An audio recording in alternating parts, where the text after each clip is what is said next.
All right, so Florida, we've also seen now as the storm comes in, evacuations in orders in place. The NRA was instrumental in getting a 2015 law passed that says, hey, the concealed carry permit requirements are waived during times of evacuation. This is a good thing for people.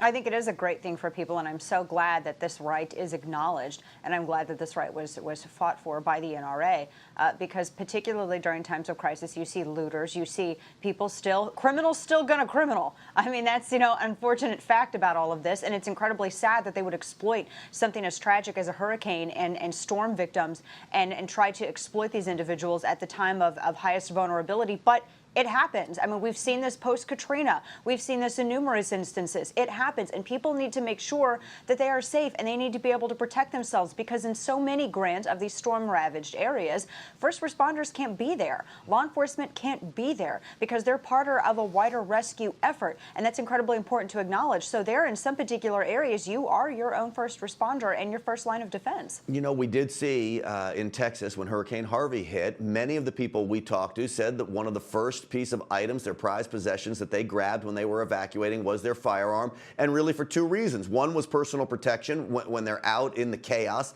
Two was they didn't want looters going into their house and stealing their firearms either. No, that makes perfect sense, and you would imagine that would be one of the things that looters would target. I know that that's something that they were doing in and around Houston. They were trying to target various gun stores. Of course, many FFLs were too smart for those individuals. But in places like Florida, et cetera, again, going back to storm-ravaged areas, yes, people want to be able to make sure that their possessions are protected, particularly if it's firearms, ammunition, et cetera. They have every right to do that. The presence of a storm doesn't negate someone's Second Amendment right. The presence of an emergency doesn't negate someone's Second Amendment right. It doesn't mean that, oh, well, goodness, I guess you're not going to be able to protect yourself, therefore we're going to need to disarm you or somehow put excessive regulations on your Second Amendment right to bear arms. All right, so this tees up our next story about the U.S. Virgin Islands. And so I'm going to put up the governor's order here, and we'll take a look at exactly what it says. This is the governor. He literally says the adjutant general is authorized and directed to seize arms, ammunition, explosives, incendiary material, and any other property that may be required by the military forces for the performance of this emergency mission. Seize arms and ammunition, okay? So the order is written very clearly. The governor went on with Tucker Carlson last night on Fox News. Take a listen to what he had to say about that order. Let's assume that some circumstances came up that the National Guard had needed some munition and it was not within their armory. If that munition was available in any retail store, the National Guard, the Adjutant General, would not have to go through the procurement process of the government to purchase it. She could go in there and buy that right off the rack because she's doing or he's doing what is required to retrofit the National Guard. But this is not about seizing anybody's personal property. Well, bottom line, I just want to be clear. You're not taking anyone's guns away. Is that just... Let me be crystal clear. Yes. I have no authority under the Virgin Islands law, revised Organic Act as written and passed by the Congress, nor the U.S. Constitution to seize weapons from anyone and seize them via the military.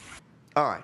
If he's got no authority, then why do you write in your order they have the authority to seize firearms? Then he goes on Tucker and calls it a procurement process, talking about stores. Yeah, that's not what was in the order. That's not you. It said seize. Seize is really different from procurement. Maybe not to the New York Times editorial staff, but to the rest of Thinking America. It's incredibly, those are two different terms. Seize and procurement are incredibly different.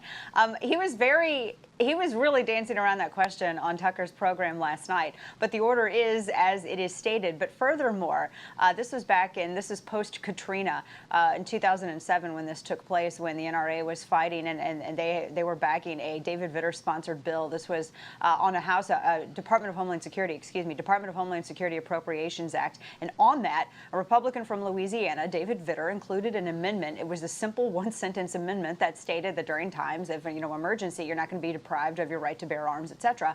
And the NRA had backed that amendment, and that was something that has passed, and that's something that is into law. So during times of crisis, during a national emergency, the federal government cannot use that emergency as a basis for disarming law-abiding Americans.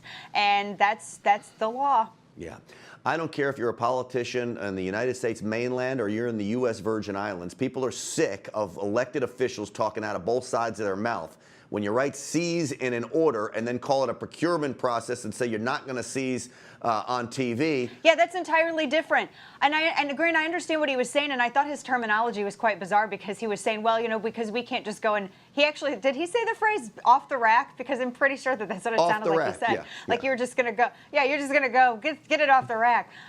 So he was trying to argue that because I guess somehow their ability to purchase firearms through governmental means and processes would be limited due to the storm, that somehow justified the right. He didn't actually get to that part, but he argued as if the suggestion was that somehow justified the right of them being able to make up whatever they lacked in munitions by seizing it, according to the order, from law-abiding citizens. And that's not how that works. Nothing justifies that. That is not how that works either. So no, that's a bad argument and illegal. It certainly is. Dana Loesch, as always, great to talk to you. We'll see you tomorrow.